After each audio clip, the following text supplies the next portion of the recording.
Salut, c'est Marco de Top for Phone. On se retrouve aujourd'hui pour la vidéo de test de l'Elephone P9000, le mobile que vous voyez tout de suite devant vos yeux et que je vous ai présenté très récemment lors de la très traditionnelle vidéo de déballage de la boîte que vous voyez en haut à droite de cette image. Alors aujourd'hui, on va prendre le temps de détailler donc cet Elephone P9000, un mobile que l'on va retrouver prochainement, autant le dire tout de suite, sous une autre marque en France, puisqu'il va avoir sa déclinaison, on va dire, européenne, française.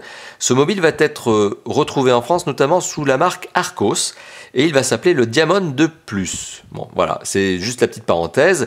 Les deux mobiles seront très similaires. Le Diamond 2 Plus d'Archos aura juste deux spécifications boostées par rapport à ce mobile que vous voyez aujourd'hui, à savoir donc le capteur photo qui fera 20 mégapixels au lieu de 13 sur le mobile que vous voyez tout de suite, et 64 Go de ROM au lieu des 32 que vous voyez sur l'Elephone P9000. Voilà, donc ce sont les deux différences principales. Alors l'Elephone P9000 est un mobile qui est, vous allez le comprendre, intéressant, il a de bonnes spécifications, il est vendu à un prix qui est relativement bas, puisqu'on est à moins de 250 € hors taxe en avril 2016 lorsque je fais cette vidéo.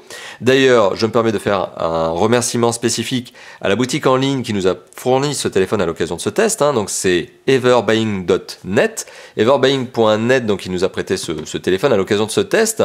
Et voilà, tout simplement, n'hésitez pas à vous rendre sur leur boutique si vous souhaitez avoir plus d'informations sur ce mobile et éventuellement l'acheter.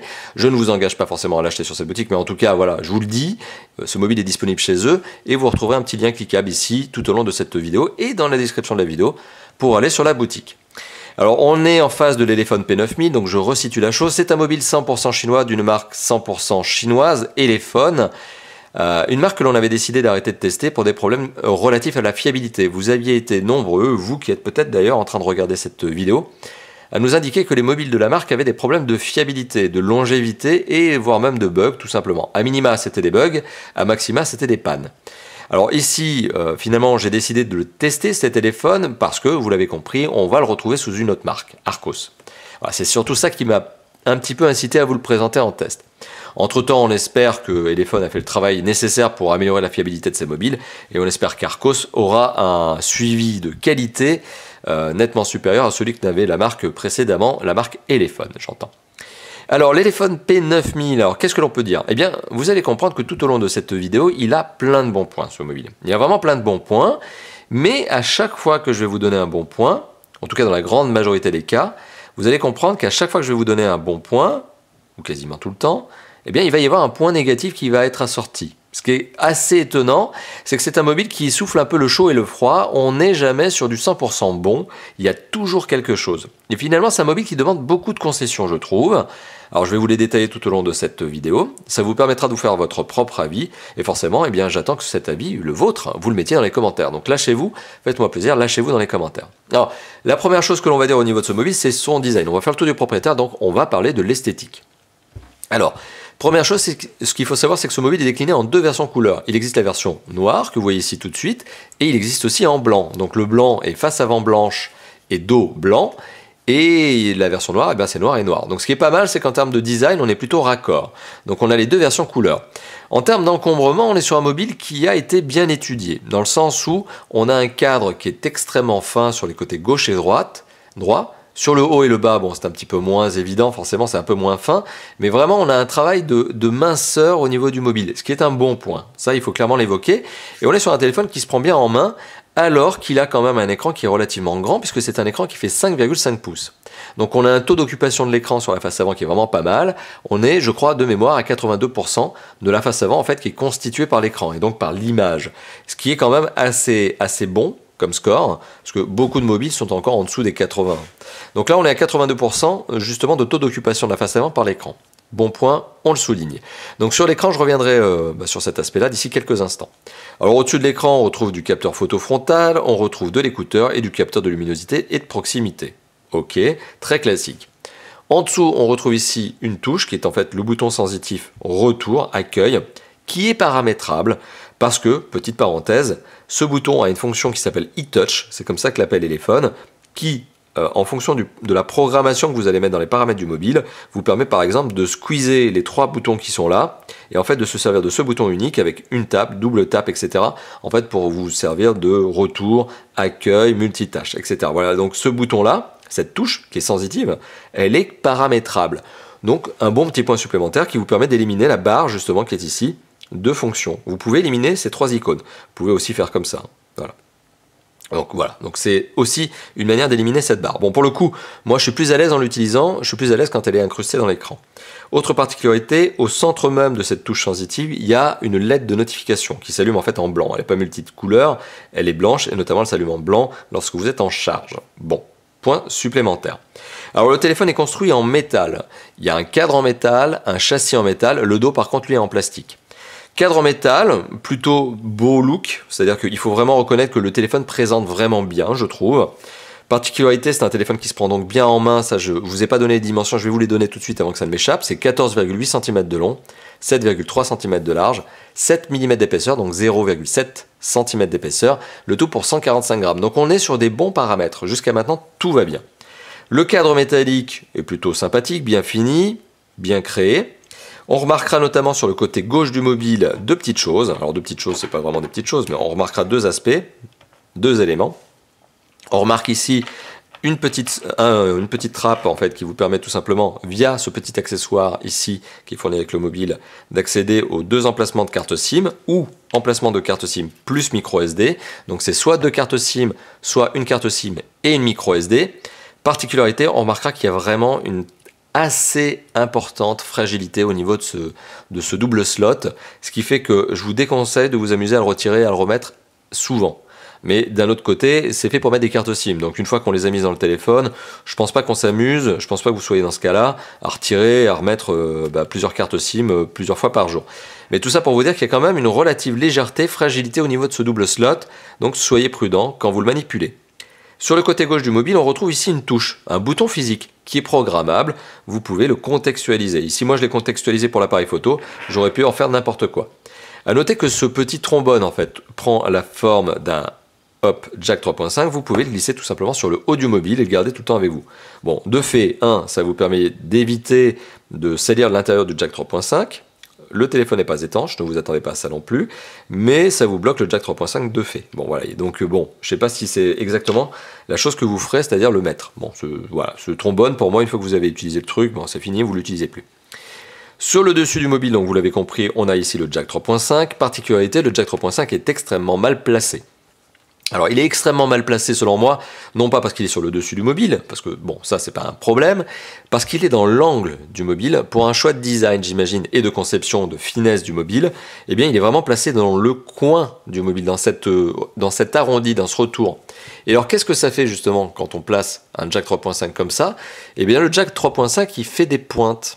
Normalement un jack 3.5 c'est rond, sauf que lorsque vous le mettez en angle comme ça, et c'est pas la première fois qu'un constructeur fait cette boulette, eh bien on se retrouve avec un jack 3.5 qui fait des pointes.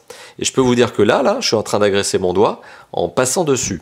Alors j'imagine mal que vous soyez sadomaso au point justement de faire ça régulièrement, mais ce que je peux vous dire c'est que oui, ça pique un peu le doigt. Donc petit problème de conception qui est lié à la finesse probablement du mobile et au choix de placement. Voilà, bon, c'est comme ça, de toute façon on peut pas faire autrement ici.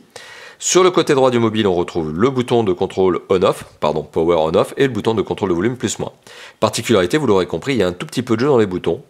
Voilà, donc c'est pas catastrophique, mais ils font un petit cliquetis, vous voyez un petit retour. Alors je sais pas si vous le voyez justement à la caméra, mais hop, est-ce qu'on va le voir comme ça? Voilà, vous voyez, peut-être là, il y a un petit retour du bouton. Donc justement, il y a un tout petit jeu là, problème de finition.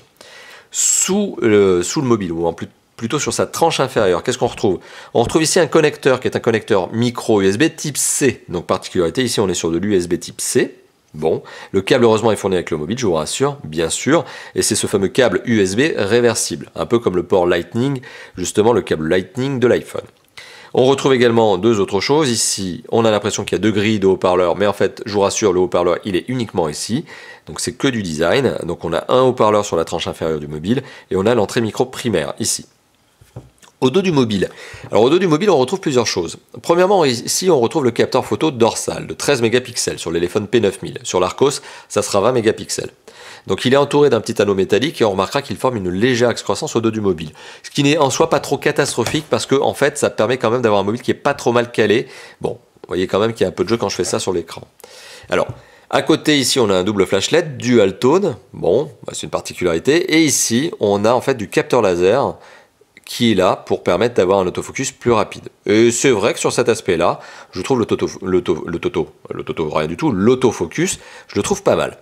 On retrouve à l'arrière du mobile, toujours ici, un capteur d'empreinte digitale. Et alors, particularité, là encore, une fois, c'est un détail de finition, mais le rond n'est pas tout à fait rond. Et ça, je l'avais déjà remarqué sur la version Arcos, que l'on avait vu sur le MWC. On a l'impression qu'il y a un rond, mais voilà, il y a une petite, je ne sais pas si c'est volontaire, mais en tout cas, il y a un petit défaut, là, j'ai l'impression, où le rond, eh bien, il y a une petite, voilà, il y a une petite tranche plate sur le bas. Bon, ok.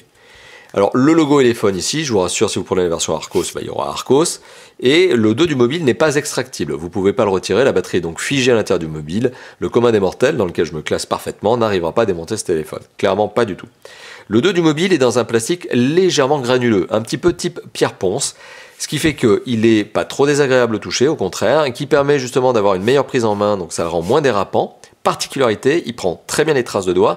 Et deuxième particularité, il a tendance justement à perdre ce grain avec l'usure. C'est-à-dire qu'à force de le poser sur une table, de faire comme ça, eh bien le grain va avoir tendance à disparaître. Ce qui fait que vous allez avoir des zones justement sur ce plastique où vous allez trouver un grain absent, donc un plastique lisse, brillant, et le reste, lui, va être en granuleux avec un plastique légèrement mat. Donc là aussi, il y a un petit aspect de conception qui est assez particulier. C'est pas mauvais, mais c'est une résistance à l'usure, à l'abrasion, qui fait que le dos de ce mobile va s'abîmer avec le temps. Ne cherchez pas, à moins que vous n'utilisiez cet accessoire qui est fourni notamment avec le téléphone, que j'avais oublié de vous présenter lors de la vidéo de déballage, mais qui est bien fourni avec le téléphone P9000, qui est justement une housse en silicone. Une petite coque en silicone, voilà, vous voyez, bon, ça c'est fourni avec le téléphone, bah du coup ça rend quand même le téléphone un peu moins beau, mais bon, voilà, particularité, ça le protégera, ce qui est pas forcément plus mal. Voilà, donc on est quand même sur un téléphone qui présente bien, on peut pas dire le contraire, moi je trouve le design plutôt sympa, mais il y a quand même des petites choses au niveau de la finition qui auraient dû à mon avis être améliorées. Voilà, donc j'ai fait une belle parenthèse, hein, j'ai pris vraiment le temps aujourd'hui de vous détailler le design, mais c'est vraiment pour vous montrer qu'il y a du très bon, hein, il y a vraiment un look sympa, mais il y a quelques problèmes de conception et notamment de finition. Alors au niveau de l'image et du son, on est sur un écran de 5,5 pouces Full HD, donc relativement rare tout de même de trouver un écran de 5,5 pouces Full HD sur un téléphone vendu à moins de 250 €. On est sur un écran donc qui est un écran de la marque LG, c'est ce que revendique téléphone. Alors pour le coup là je peux pas vérifier, qui est un écran de type LTPS. Donc ça c'est la technologie utilisée et OGS. Donc il est Full Lamination. En gros, dites-vous que l'écran et la dalle tactile sont collés l'un à l'autre, il n'y a pas d'espace entre les deux. Qu'est-ce que ça permet de faire? Ça permet d'avoir un écran qui transmet mieux l'image, qui a moins de perturbations au niveau de la luminosité, mais en contrepartie qui est beaucoup plus sensible, notamment au niveau de la chute et au niveau de la casse. Puisque de fait, comme la dalle et l'écran sont vraiment collés l'un à l'autre, si j'appuie très fortement sur la dalle, eh bien vous appuyez vous appuyez immédiatement sur la face avant du mobile, sur l'écran du mobile. Voyez. Donc ça, c'est vraiment ce que je voulais vous dire. Autre parenthèse, quand j'appuie très très fort sur la face avant du mobile, il faut aussi savoir que je peux aussi appuyer très très fort sur le dos du mobile et il s'enfonce. Il y a un tout petit jeu, il y a un tout petit écart entre le cache batterie et la batterie qui est derrière. Alors c'est pas forcément catastrophique, mais encore une fois de plus, ça prouve qu'en termes de finition, il y a quand même un petit peu moyen de faire mieux. C'est-à-dire que pour éviter justement ce système de cache batterie qui s'enfonce, il y a quand même des constructeurs qui ont fait depuis des années des systèmes de croisillons en plastique justement au dos du mobile pour éviter que le cache batterie ne s'enfonce, pour éviter justement d'avoir cet effet de mollesse. Et là, pour le coup, ça semble pas être le cas. Bon. Mais vous voyez, je suis très taquin, je suis très critique avec le design, mais le téléphone reste beau quand même. Alors pour en revenir à l'écran, on est quand même sur un écran qui a une très belle qualité d'image. On n'est pas sur de l'AMOLED, donc on n'aura pas le contraste d'un AMOLED, mais on reste sur un téléphone qui dispose d'une belle qualité d'image. Et d'une qualité d'image qui est rarement trouvée sur ce type de téléphone. Donc clairement, quand vous achetez un téléphone P9000, vous achetez du design, vous achetez aussi un écran. Alors pour le son, je vous l'ai dit tout à l'heure, il vient de la tranche inférieure du mobile, notamment d'ici. Vous voyez, là je suis en train d'étouffer le son volontairement pour vous le faire comprendre. Donc le son vient de ce haut-parleur, juste celui-là, sous mon index. Mais il ne vient absolument pas de là. Là, il n'y a rien du tout. C'est un fake, c'est juste un effet de style. Il n'y a rien. Voilà. Donc pour revenir à la qualité d'image, à l'écran, pardon, voilà. Donc on est sur quelque chose qui est quand même satisfaisant. Encore une fois de plus, je l'indique, l'écran est l'un des points forts de ce mobile. Et là, j'ai rien à dire. Voilà, donc vous voyez, j'ai pas de contrepartie négative. Oui, l'écran est beau. Et l'écran a une belle image. L'image d'ailleurs est fluide. Ça, c'est lié aux performances aussi du mobile, dont je vais parler d'ici quelques instants. Alors, pour le son. Alors le son, je vous l'ai rapidement donné ici avec cette petite vidéo, mais je peux vous le donner avec une musique. Et alors ce que vous allez comprendre, c'est que le son peut être relativement puissant, mais si vous le mettez à fond, ça va manquer de clarté, parce que j'ai l'impression justement que le cadre métallique joue un effet de résonance et surtout de grésillement. Donc là, on est à moitié de puissance, donc le son vient vraiment de là. Voilà. Et si je booste le son, on a ce petit effet de grésillement qui vient et qui est probablement lié justement au cadre métallique qui doit vibrer, quoi. Donc ça manque un peu de clarté quand même au niveau du haut-parleur. Alors ça manque un peu de clarté au niveau du haut-parleur, et c'est pas catastrophique, mais écouter sa musique comme ça, c'est clair que non. Regardez un film comme ça, à la rigueur, mais pour peu que vous mettiez pas le son à fond. Alors on a parlé de l'image, on a parlé du son. Alors je vais très rapidement passer sur le jack 3.5 et l'écouteur parce que ce sont des composants qui pour le coup marchent bien. Voilà, là j'ai rien à dire. Et je vais parler des performances. Alors les performances, là aussi c'est un peu particulier. Moi je m'attendais à avoir une bête de course. Malheureusement en 2016 les bêtes de course elles sont à 120 000 points. Hein. C'est des Samsung Galaxy S7 notamment qui arrivent à plus de 120 000 points. Ici, on est à 46 644 points, donc on va arrondir à 46 600 points. Alors, c'est pas mauvais, hein. C'est un score qui est clairement celui d'un moyen de gamme de l'année 2016. Aujourd'hui, le problème pour ce téléphone, c'est que si on le regarde par rapport à des ultra haut de gamme qui valent quand même 3-4 fois plus cher que lui, on est sur des téléphones qui arrivent à l'exploser en termes de score, hein, 3-4 fois plus puissant. Après, est-ce que c'est vraiment utile toute cette puissance? À vous de le mettre dans les commentaires, hein, ça c'est vous qui le direz. Perso, pas forcément. Moi, je suis assez partisan du fait qu'aujourd'hui, un téléphone à 40 ou 50 000 points arrive parfaitement à se débrouiller. Il y en a qui ne trouvent pas que ce soit le cas, donc peut-être vous, mettez-le dans les commentaires. Quoi qu'il en soit, ici, on est sur 46 600 points. Le téléphone est largement suffisamment puissant pour tout faire fonctionner. Grosses applications et gros jeux. Et ce, avec une vraie fluidité d'image, comme je vais vous le montrer d'ici quelques instants. Alors, ces performances, elles sont liées à des composants, forcément, vous vous en doutez. Alors, quels sont-ils ? Alors on a un processeur, et c'est là où justement je m'attendais à vraiment quelque chose de plus puissant, plus performant, parce que j'en attendais beaucoup plus quand même de ce processeur. On est sur un processeur qui est un Mediatek MTK, donc MT6755, c'est le Helio P10, le tout nouveau Helio P10, 8 cœurs, 2 GHz.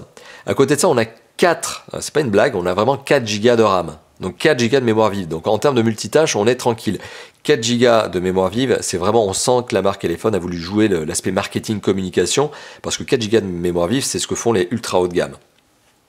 En général, sur des téléphones plutôt de cette catégorie-là, à 200-250 €, on est plutôt sur les 2 Go de RAM, voire dans certains cas, certaines exceptions, on est à 3 Go, mais c'est vraiment très très rare. Ici, on est à 4 Go, donc très à l'aise dans le multitâche. Et au niveau du processeur graphique, on est sur un Mali T860, pardon. J'ai tellement l'habitude du T700. On est sur un T860. Donc bon processeur graphique qui va de pair forcément avec ce Helio P10. Alors, on est quand même sur des bons composants. On reste sur des bons composants, mais j'en attendais un peu plus. Voilà, j'étais peut-être un petit peu trop attentif, un peu trop dans l'attente, justement. Et bon, bah du coup, oulalalala. Et du coup, pardon pour vos oreilles, et du coup, j'ai été un petit peu déçu. Mais au final, le téléphone est parfaitement puissant, enfin suffisamment puissant pour tout ce qu'on lui demande. Notamment, et ça compte, le graphisme 1080p proposé par son écran. Parce que, et là je fais une parenthèse, il y a encore certains constructeurs qui mettent des écrans 1080p. C'est typique notamment chez les constructeurs chinois. Ces constructeurs chinois de marque 100% chinoise, destinés au marché chinois que l'on peut avoir en import, mettent parfois des écrans 1080p, très beaux, mais avec des composants derrière en performance qui sont pas bons. Ce qui fait que le téléphone a un très bel écran 1080p, mais qui rame à mort et qui affiche pas des images fluides. Et bien ici, c'est pas le cas, parce qu'on est quand même sur une image très fluide. Alors là, petite particularité, on voit que ça va dans les 60, voire même 100 FPS. Bon, petite parenthèse, là on est en mode qualité graphique basse, on est en mode haute performance sur ce mobile. C'est pour ça qu'on a des scores qui sont juste des scores de fou.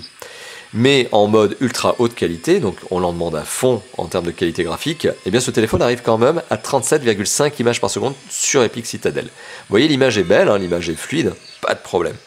Donc si on a vraiment envie de se donner une idée en termes de performance, on peut revenir en arrière, voilà, on peut juste ouvrir Asphalt 8 et une petite session d'Asphalt 8. Et vous allez comprendre que bah, là, il n'y a rien à redire. Voilà, Asphalt 8, ça marche. Aïe aïe aïe, Asphalt 8 ça marche, sauf quand on se tape le petit panneau de pub. Merci le modèle free-to-play justement d'Asphalt 8. Free-to-play alors que moi je l'avais payé quand même, je l'avais payé 5 € quand il était sorti. Ça je me lasserai jamais de le dire, merci Gameloft. Alors, petite séquence d'introduction du jeu, très classique. Alors on va pas faire toute la course, je vous rassure quand même, c'est pas le but. Mais je vais justement vous montrer comment ça se passe. Voyez, donc le temps d'éjecter un concurrent, voilà, bingo. Donc ça me permet aussi de vous montrer qu'il y a bien un accéléromètre. Forcément, pas de doute là-dessus. Et que, bah voilà, ça marche. Regardez. Pas de ralentissement au niveau des images alors que je suis en mode qualité graphique élevée. Alors certains d'entre vous me diront qu'Asphalt 8 n'est pas le jeu aujourd'hui disponible sur le Play Store qui soit le plus gourmand, mais je trouve que c'est une bonne manière de benchmarker un téléphone. Si déjà avec Asphalt 8 le téléphone n'y arrive pas, bon, bah il n'y arrivera pas avec d'autres jeux. S'il y arrive avec Asphalt 8 en mode qualité graphique élevée, normalement il devrait s'en sortir pas mal sur d'autres jeux 3D. Et c'est le cas ici, donc on est sur un téléphone qui permet de jouer à des jeux 3D en 1080p avec une grosse qualité graphique. Alors au niveau de la mémoire de stockage, alors je vous l'ai évoqué tout à l'heure, l'Arcos Diamond de plus, qui sera son quasi-frère jumeau, aura 64 Go de ROM. Ici, on est sur la version, donc je le rappelle, P9000, Elephone, et là, on a 32 Go de ROM. Alors, lorsque vous allumez le téléphone pour la première fois, sur les 32 Go de ROM, vous n'en avez plus que 25,4.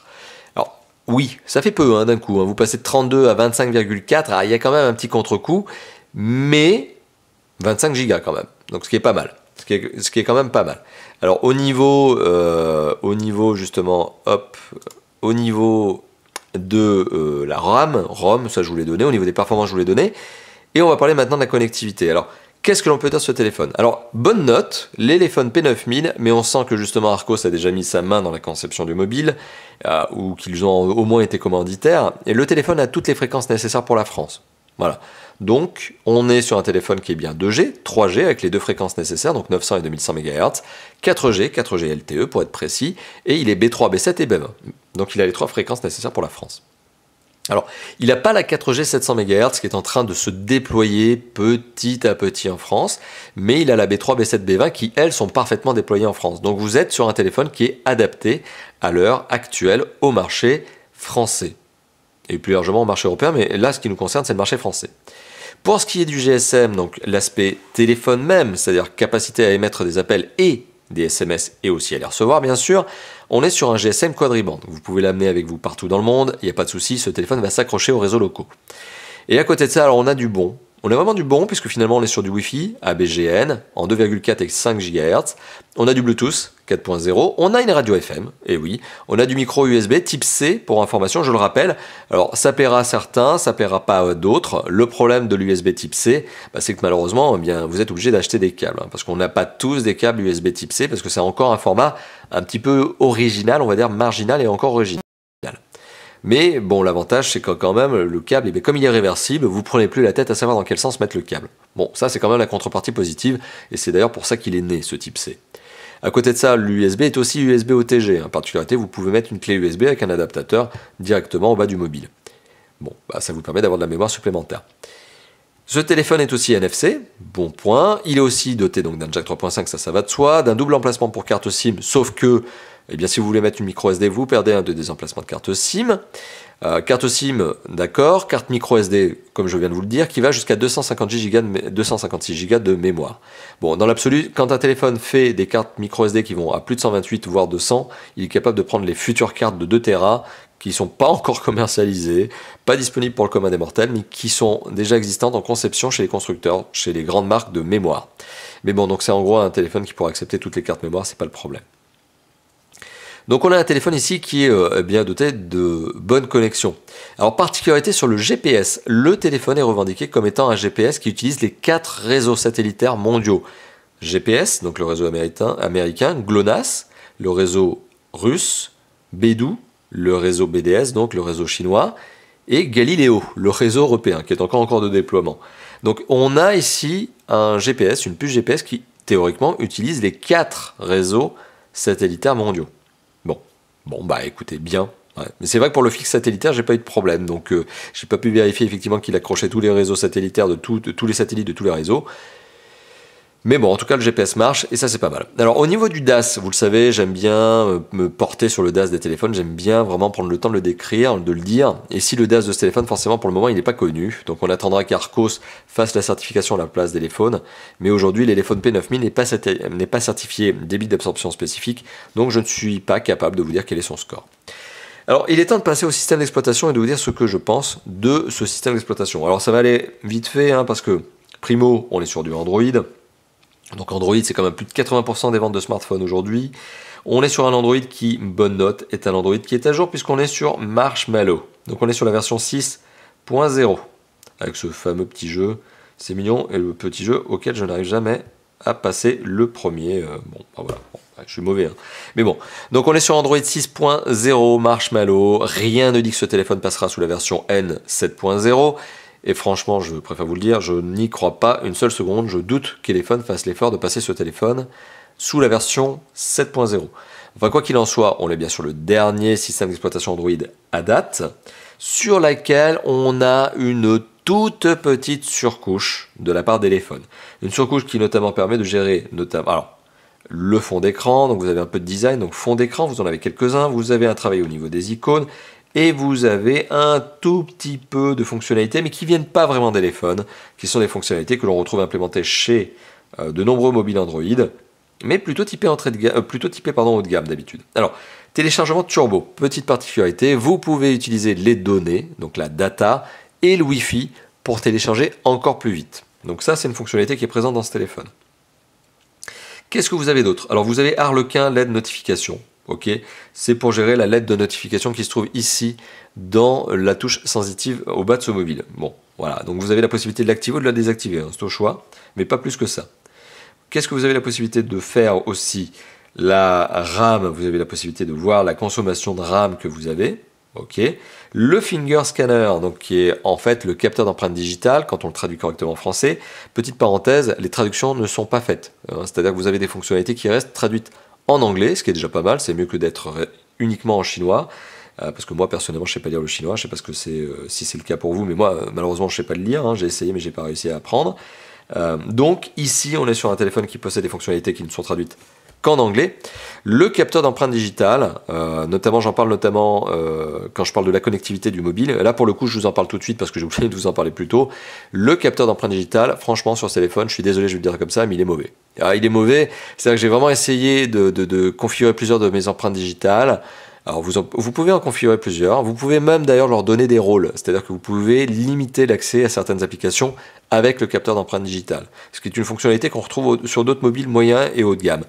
Une particularité, c'est que le capteur digital, il a reconnu peut-être mon empreinte digitale une fois sur 10, et pourtant j'ai réessayé plusieurs fois de configurer des empreintes, et on sent qu'il a une latence. Le constructeur revendique que le capteur d'empreinte digitale déverrouille le téléphone en 0,3 secondes. Donc théoriquement, on ne s'en rend même pas compte. C'est-à-dire qu'on met l'empreinte digitale, le doigt, et hop, ça déverrouille le téléphone. On ne s'en rend pas compte. Quand ça a marché, les rares fois où ça a marché, j'ai senti que le téléphone prenait son temps pour comprendre le truc. C'est exactement la même chose d'ailleurs quand je déverrouille le téléphone, mais uniquement avec le bouton on-off. Alors là, ça le fait pas. Là, c'est l'effet Bonaldi, là, vous voyez. Non, là, ça le fait pas. Mais dans d'autres tests, dans toutes mes phases de tests précédentes, à chaque fois que je voulais déverrouiller le téléphone, on sentait qu'il y avait un petit cran de recherche, un petit cran de retour du téléphone, comme s'il cherchait quelque chose, peut-être l'empreinte digitale. Voilà, donc c'est une particularité justement du finger scanner. Je trouve qu'il n'est pas vraiment bon. Enfin, je trouve qu'il n'est pas vraiment bon, je trouve même qu'il est plutôt mauvais. Prevent Dial, Pocket Dial. Alors ça, c'est aussi pour se servir du capteur de luminosité, pour éviter justement que des appels ne se passent de façon impromptue lorsque vous avez le téléphone dans une poche. Personnellement, moi, ça m'est jamais arrivé que le téléphone se déclenche tout seul dans une poche, mais enfin bon, soit. Ok. Off-screen gestures, qui permet notamment d'avoir des gestes supplémentaires pour le téléphone. Notamment, par exemple, un double tap, qui est censé réveiller le téléphone, comme vous le voyez. Bon voilà, ça fait partie des petites gestures, des petits gestes supplémentaires que l'on peut mettre dans ce téléphone. C'est pas spécifique téléphone, hein, ce que je suis en train de vous montrer, mais ça en rajoute un petit peu. System Motion, par exemple, vous pouvez, hop, l'activer, et en 3 doigts, par exemple 3 doigts, hop, vous pouvez faire une capture d'écran. C'est ce que je viens de faire. Bon, ça permet aussi de désactiver, et si vous faites 3 doigts vers la gauche, ça vous permet de revenir sur les applications précédentes. Ok.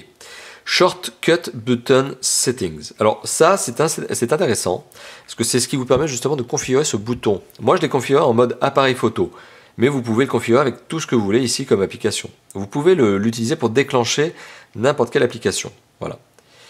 Flip to mute, c'est vous retournez le téléphone et ça va, enfin en tout cas ça va raccrocher, ça va éviter de décrocher un téléphone.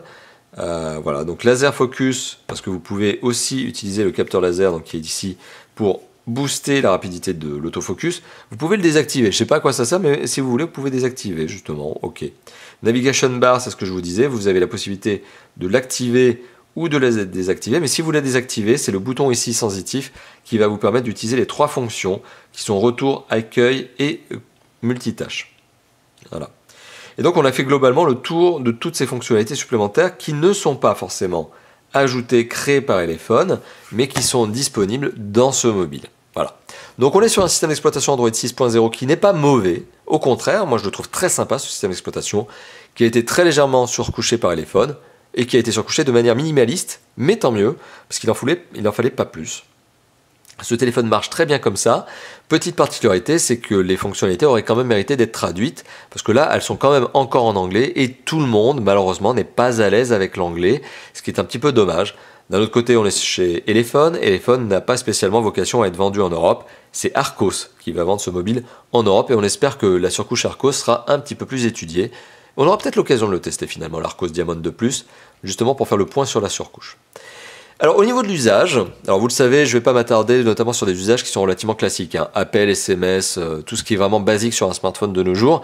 Il y a 2 usages sur lesquels je vais m'attarder, ou en tout cas 2 particularités, 2 fonctions sur lesquelles je m'attarde en général à ce moment précis des tests. Notamment c'est la qualité des capteurs photo, et là je vais vous en parler de manière très détaillée, et aussi la capacité de la batterie. Alors, je vais commencer par les capteurs photo. Le capteur photo sur l'Elephone P9000 est un capteur photo Sony. C'est ce qui est revendiqué par la marque. Je ne peux pas vérifier la chose. Et qui est un capteur photo Sony. Donc le modèle, c'est le IMX258 avec une ouverture de 2.0. Je le rappelle, on a un double flash LED à l'arrière dual tone, assisté par, justement, et ça c'est pour l'autofocus, par laser. L'autofocus et rapide, on est sur un bon mode macro d'à peu près une dizaine de centimètres. Donc le capteur photo dorsal prend des photos de qualité correcte, de bonne qualité, il n'y a pas de problème à ce niveau-là. D'ailleurs, petite parenthèse, vous retrouverez un échantillon photo disponible sur le site de Tough for Phone. D'ailleurs, je mettrai le lien en description, hein, l'article, ou ici en annotation. Donc rendez-vous sur l'article de Tough for Phone et cherchez les liens qui s'appellent voir un échantillon photo. Hein. Et là vous aurez donc un test du capteur dorsal et un test du capteur photo frontal. Alors là on fait coucou à la caméra, salut la caméra. Et le capteur photo frontal, alors il n'est pas mauvais, il est de 8 mégapixels sur l'Elephone P9000, il sera de 8 mégapixels d'ailleurs sur le Archos Diamond 2+. Il n'est pas mauvais, mais il n'est pas bluffant non plus, voilà, il fait son taf. C'est un capteur photo de selfie, bon, de quoi faire rigoler vos potes. Donc la qualité photo, elle n'est pas mauvaise. D'ailleurs, petite information, le capteur photo frontal, c'est un Omnivision OV8858.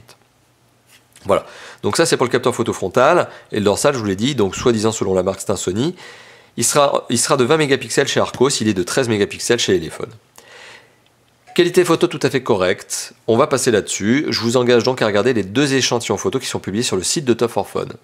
Maintenant, au niveau de la batterie, de l'autonomie, alors comme je vous le disais tout à l'heure en début de vidéo, on a toujours, à chaque fois que je vous donne un point, on a du bon et on a du mauvais. Et au niveau de l'usage, le mauvais c'est la batterie.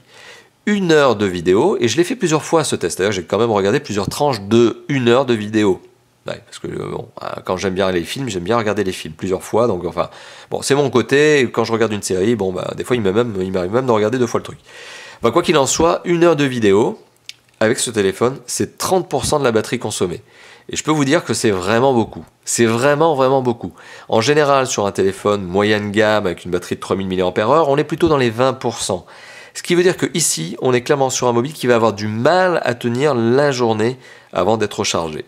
Donc c'est clairement un téléphone qui aura, à mon avis, des problèmes d'autonomie. Est-ce que c'est lié à ce système d'exploitation qui est peut-être un peu gourmand sur certains aspects? C'est possible, quoique, en regardant les paramètres de consommation justement de ce téléphone, ce qui a consommé de la batterie, c'est l'écran. Et alors pourquoi c'est l'écran? Eh bien parce que l'écran bénéficie d'une luminosité qui est un peu faible. À mon avis, bon là pour les besoins de la vidéo, je le mets à 100%, toujours, quel que soit le téléphone testé, mais à 50%, je trouve l'écran manquant cruellement de luminosité. Donc c'est vraiment mon sentiment, c'est que pour être vraiment à l'aise avec ce téléphone, moi perso en tout cas, j'ai dû mettre 100% de luminosité. Et il est clair qu'en faisant ça, pour être à l'aise, pour être confortable, justement avec cet écran qui, à mon goût, manque de puissance au niveau de la luminosité, mais pas pour le reste, hein, le contraste, les couleurs sont bonnes, c'est vraiment la lumière. Eh bien, je pense que forcément, ça grignote l'énergie de ce téléphone. Et comme je vous l'ai dit, je répète, l'autonomie sera sans doute un des points faibles de ce téléphone. Vous serez peut-être obligé de le recharger jusqu'à 2 fois par jour. Moi, personnellement, c'est clairement ce qui m'est arrivé. C'est clairement mon type de problématique d'usage. J'ai dû le recharger 2 fois. Voilà, c'est comme ça. Alors, particularité de ce téléphone, c'est que ce téléphone est revendiqué comme étant recharge rapide. Oui, ok. 2,5 ampères-heure, c'est ce qui est possible en usage classique de l'utiliser. Enfin voilà, on peut recharger ce téléphone à 2,5 ampères. Alors que des téléphones dits non recharge rapide sont sur 1 ampère. Donc on arrive à le recharger à 2,5. Donc oui, recharge rapide. Autre particularité, le constructeur dit qu'il y a la possibilité de le recharger sans fil. Je vous l'avoue honnêtement, j'ai pas vérifié.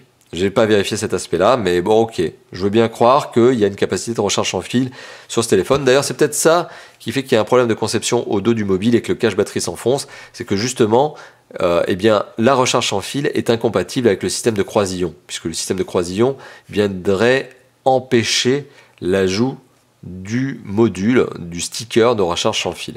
Alors bon, ok, donc il y a peut-être effectivement cette fonctionnalité, je vous l'avoue, malheureusement je ne l'ai pas testé. Voilà. Donc j'avais pas de chargeur sans fil sous la main, bah, c'est pour ça que je ne peux pas le tester, c'est pour ça que j'ai pas pu le vérifier. Voilà, donc il est temps d'arriver à la conclusion de cette vidéo qui pour le coup a été un peu longue pour ce fameux Elephone P9000. Et qu'est-ce que je peux vous dire ? Eh bien vous l'avez compris, et ça va être la 3e fois que je me répète, ce téléphone dispose d'atouts, de réels atouts. Donc tout au long de cette vidéo, on distingue quand même une série de bons points. Donc ce téléphone qui est vendu à moins de 250 € sous le modèle P9000 et qui sera donc vendu probablement en dessous de 300 € sous le modèle Arcos Diamond 2+, bénéficie de bons points. À chaque fois, je vous en ai cité. Il y a le design, il est beau, il y a l'écran, belle qualité d'image, le son est correct, on va dire ça comme ça. Bon, même si le haut-parleur est un point négatif, les performances moyennes mais suffisantes, la connectivité tout à fait bonne, le système d'exploitation, bon ok, il y a un manque de traduction, mais enfin bon, c'est quand même Android 6.0 qui est à jour. Bon, les capteurs photos sont bons, voilà, mais à chaque fois il y a des points négatifs, vous voyez, donc on est vraiment sur un téléphone qui souffle le chaud et le froid, sur un téléphone qui vous demande à chaque fois de faire une petite concession. Sur le look, on a des problèmes de finition. C'est principalement ça qui m'embête un peu sur ce téléphone au niveau du look. Au niveau du son, alors que l'image est bonne, on a quand même un haut-parleur qui grésille. Haut-parleur dont vous vous moquez si vous ne l'utilisez pas et si vous avez un téléphone avec un jack 3.5, ce qui est le cas ici, que vous utilisez un casque par exemple, ou en Bluetooth. Bon, bah, du coup là, le haut-parleur c'est plus un problème. L'image, ça je vous en ai parlé, la connectivité, je vous l'ai dit, elle est bonne, il n'y a pas de problème, le téléphone n'est pas certifié DAS, bon ok. Ce qui est un peu normal en soi. Les performances sont moyennes mais suffisantes. Le système d'exploitation ne sera sûrement jamais mis à jour. La surcouche est bonne mais pas tout à fait traduite. L'autonomie de ce téléphone est clairement mauvaise, mais on a des bons capteurs photo. Ok, vous voyez donc on est toujours sur un mix de bons et de moins bons pour un téléphone qui est un moyen de gamme vendu à moins de 250 €, ce qui en fait quand même un téléphone vendu à un prix agressif. Donc, conclusion de cette vidéo, qu'est-ce que je pense de ce téléphone? Est-ce que c'est un bon mobile ou un mauvais mobile? Bah, vous l'avez compris, il n'est pas bon, mais il n'est pas non plus mauvais. Il n'est pas bon, mais il n'est pas nul. Il est toujours au milieu. Et finalement, il en donne pour son argent, mais il faut faire des concessions. Et ça m'amène à vous dire que, est-ce que je vous recommande ou pas ce mobile? Bah, je peux pas vous le recommander. Clairement, moi, il y a des choses qui m'ont embêté sur ce téléphone. Si ce téléphone avait dû être mon téléphone perso, je pense que je serais devenu dingue. Je pense que j'aurais pas tenu un mois avec un téléphone comme ça, notamment en raison de l'autonomie. Le capteur dorsal, d'empreinte digitale, qui est pas vraiment fonctionnel, c'est un fake. Alors, à la rigueur, on l'utilise pas, c'est pas un problème. Et voilà. Donc, il y a tous ces petits points-là qui ont quand même eu tendance à m'agacer pendant la semaine de test, qui auraient sûrement fait que si je l'avais dû le garder en téléphone perso, si ça avait été mon téléphone perso, je pense que j'aurais été dingue. Donc du coup, voilà, vous le comprenez, je peux pas vous le recommander. Mais de l'autre côté, je peux pas vous dire qu'il est nul, et donc je peux pas vous dire que c'est pas un téléphone à acheter. Parce que, voilà, il y a quand même des bons points. mais il demande des concessions. Vous voyez, donc c'est quand même, encore une fois de plus, vous voyez, j'ai du mal à me dépêtrer de ce test, mais parce que ce téléphone, c'est vraiment du chaud et du froid, il y a du bon et du mauvais, il est pas blanc ou noir. Bon, même si c'est les deux couleurs du téléphone, mais il est pas, voilà, on peut pas dire 0 ou 1, il n'est pas binaire ce téléphone, il est vraiment toujours entre les deux. C'est comme ça. Bon, voilà, donc merci d'avoir visionné cette vidéo. Je sais que le test a été un peu long. Maintenant, je vous engage tout simplement à répondre dans les commentaires, à dire ce que vous pensez, bien sûr du test en lui-même, hein, n'hésitez pas à me donner votre avis, mais aussi sur le téléphone. Qu'est-ce que vous en pensez? Réagissez, donnez-moi votre avis. Vous voyez, j'ai donné tout un tas de points qui sont factuels, posés, on va dire, à plat. Maintenant, c'est à vous de réagir, de me donner votre sentiment. Est-ce que c'est un bon mobile selon vous, ou est-ce que c'est un bon mobile? Donnez votre opinion dans la zone de commentaires, faites-moi plaisir. Et bien sûr, faites-moi plaisir aussi de lâcher le pouce bleu si cette vidéo vous a plu. Et abonnez-vous à notre chaîne YouTube. C'est la seule chose que je vous demande. Voilà, ça fait toujours plaisir. Et vous l'aurez remarqué, comme d'habitude, il n'y a pas de pub sur cette vidéo. Hein, comme quoi, je pense à vous. Voilà, merci d'avoir visionné cette vidéo. Je vous dis à très bientôt pour d'autres tests, d'autres vidéos de déballage, etc. Comme d'habitude, Stuff for Fun. Allez, on se laisse là. Allez, à bientôt. Ciao, ciao.